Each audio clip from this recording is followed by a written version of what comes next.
Allahu Akbar, Allahu Akbar.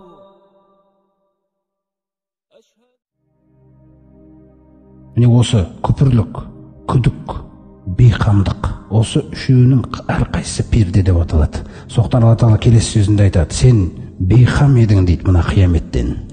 Қараңыз, Раббыңның алдына келетін күніңнен есеп тапсырасың, сұраласың, періштелер бар, куәгерлер бар, кітап.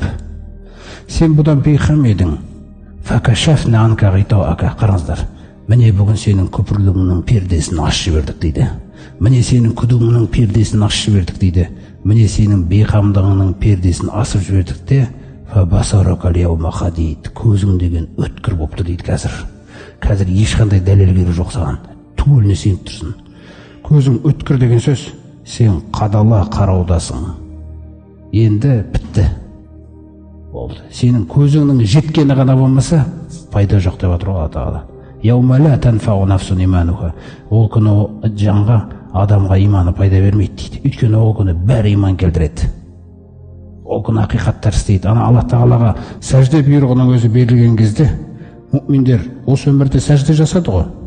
Мынандай қызық нәрсе бар екен. Пайғамбарымыз саллаллаху алейхи айтады: «Иза удиға ал-инсану фил қабри ал-муъмин». Мұъмин адам қабірге кіргізілген кезде дейді, қабіріне қойылған кезде, «Ва муссилати шамсу инда ғурубиха». Сөйтіп жаңағы күн батып баратқан сәт. Бағана айттық қой, күннің бататын уақыты, жаңағы екі уақытта көрсетіліп тұратын орындары бар.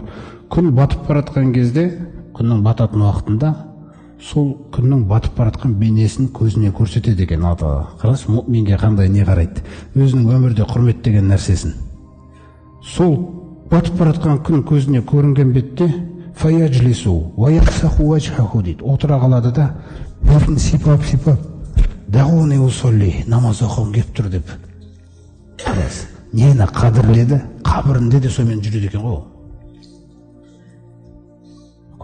Сосын қияметте Раббыларына сәжде ету бұйырылған кезде гүр етіп құлайды олар мүминдер. Ал енді біреулер құлай саламыз ғой бізде деп тұрған кезде омыртқа істемейді. Ол күні істемейді. Ол күні пайда жоқ дейді Алла Тағала.